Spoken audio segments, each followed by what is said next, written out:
Students, हमारा next topic है surface chemistry का। नेक्स्ट टॉपिक है कोलॉइड्स।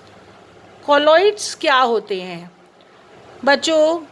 आप पढ़ते आए हैं कि सॉल्यूशन थ्री टाइप्स के होते हैं। Number 1 true solution, number 2 colloidal solution and number 3 suspension. जैसा कि आपको पता ही है, solutions are of three types: true solution, colloidal solution और थर्ड सस्पेंशन। कोलाइडल सॉल्यूशन के पार्टिकल का साइज 1 नैनोमीटर से 1000 नैनोमीटर के बीच में रहता है और 1 नैनोमीटर से जो स्मॉलर पार्टिकल्स होते हैं, 1 नैनोमीटर से जो छोटे होते हैं वो ट्रू सॉल्यूशंस होते हैं और 1 नैनोमीटर से जो बड़े होते हैं वो सस्पेंशन होते हैं। फिर से समझ लीजिए, ये पता रहना चाहिए आपको। ट्रू सॉल्यूशन 1 नैनोमीटर से साइज छोटा होता है इनका।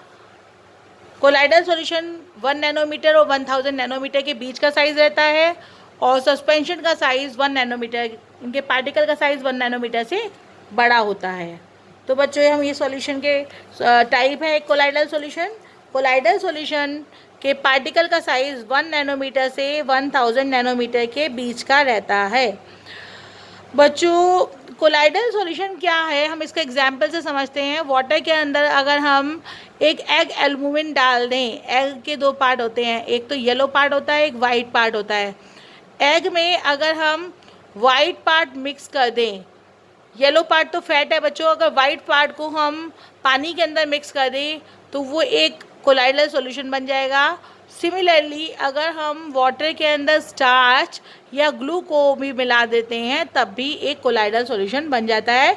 यानी कि पार्टिकल का साइज 1 नैनोमीटर से 1000 नैनोमीटर लिखा है बच्चों यहाँ पर बुक में, आप इसे देख लीजिएगा। 1 नैनोमीटर से 1000 नैनोमीटर के बीच का रहता है पार्टिकल का साइज। ये बहुत इंपॉर्टेंट पॉइंट है और एमसीक्यू में क्वेश्चन पूछा जा सकता है। नेक्स्ट टॉपिक आता है बच्चों, कोलाइडल पार्टिकल के 2 पार्ट होते हैं बच्चों। 2 पार्ट यानी कि कोलाइडल पार्टिकल्स है 2 पार्ट्स। फर्स्ट होता है डिस्पर्जन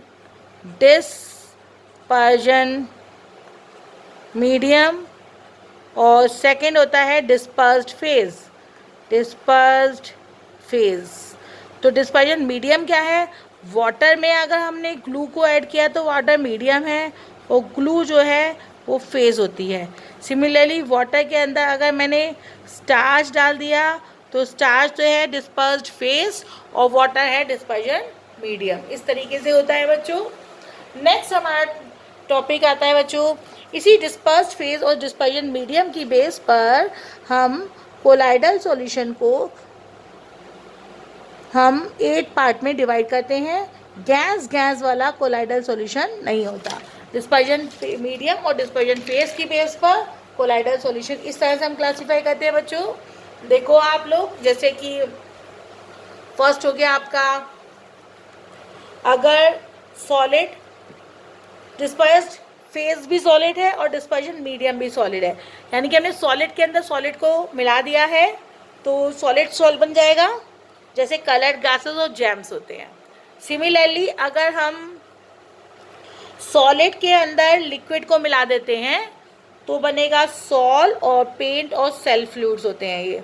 सॉलिड के अंदर अगर हम गैस को मिला देते हैं तो एरोसोल बनता है और स्मोक और डस्ट इसके एग्जाम्पल होते हैं बच्चों। ये टेबल आपको अच्छे से लर्न करनी है। इमल्शंस आपके कोर्स में नहीं है, केवल आपको इस बार सिलेबस से हट गए हैं इमल्शंस। केवल आपको लिक्विड इमल्शन बस पता होना चाहिए कि डिस्पर्जन फेज और डिस्पर्जन मीडियम। फेज क्या है? जो चीज़ डिजॉल्व हो रही है वो फेज है।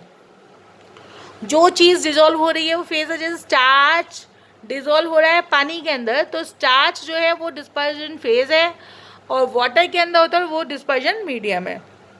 तो ये आपको कोलाइडल सिस्टम के टाइप्स आपको लर्न करने हैं।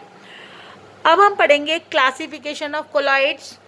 कोलॉइड्स जो होते हैं बच्चों, नेचर, अगर हम उनको क्लासीफाई करें on the basis of nature of interaction between disperse phase and dispersion medium. Disperse phase और डिस्पर्जन मीडियम की बेस पर अगर हम उन्हें क्लासीफाई करें तो ये देखो दो तरीके के होते हैं, लायोफिलिक कोलाइड्स और लायोफोबिक कोलाइड्स। लायोफिलिक कोलाइड्स क्या है बच्चों? फीलिक मीन्स होता है लविंग। लायोफिलिक और lyophobic, lyophilic on the basis of nature, तो लायोफिबिक, लायोफिलिक, लायोफिलिक और लायोफोबिक। लायोफिलिक मतलब फीलिंग मीन्स होता है लविंग, लविंग यानी कि अगर लिक्विड उसको लव कर रहा है तो लायोफिलिक होगा। इसको किसको? जो चीज़ डिजोल्व हो रही है, अगर लिक्विड उसको लव कर रहा है तो लायोफिलिक होगा, और लिक्विड अगर उसे रिपेल कर रहा है, उसको अपने अंदर डिजोल्व नहीं कर रहा है, या थोड़ी देर के लिए डिजोल्व करने के बाद उसे फिर नीचे सेटल डाउन करा देता है, तो लायोफोबिक होगा।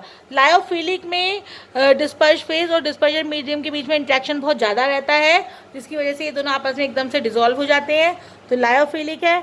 और लायोफोबिक क्या है?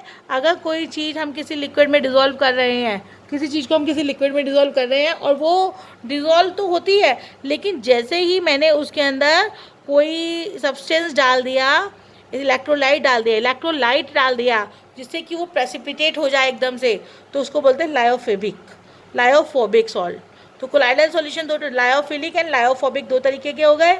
इसके बाद आ जाता है बच्चों, ये जो लायोफिलिक होते हैं वो तो कभी सेटल डाउन होते ही नहीं है, वो रिवर्सिबल होते हैं। अगर सेटल डाउन हो भी जाते हैं तो अगर हम उसके अंदर उसको फिर से हिला दें, उसको स्टर कर दें, हिला दें, तो वो फिर से अपनी ओरिजिनल लायोफिलिक सॉल्ट्स बना देंगे। लेकिन लायोफोबिक के अंदर हम इलेक्ट्रोलाइट को डाल दें और लायोफोबिक अगर सेटल डाउन हो जाती हैं तो वो वापस से डिज़ोल्व नहीं होते, बल्कि वो सेटल डाउन ही रह जाते हैं, यानी कि वो लिक्विड रिपेलिंग होते हैं, इसीलिए ऐसा होता है। तो हमने अभी पढ़ा लायोफिलिक और लायोफोबिक कोलाइड्स। नेक्स्ट टाइप मैं आपको अपने नेक्स्ट वीडियो में बताती हूँ। थैंक यू बच्चों।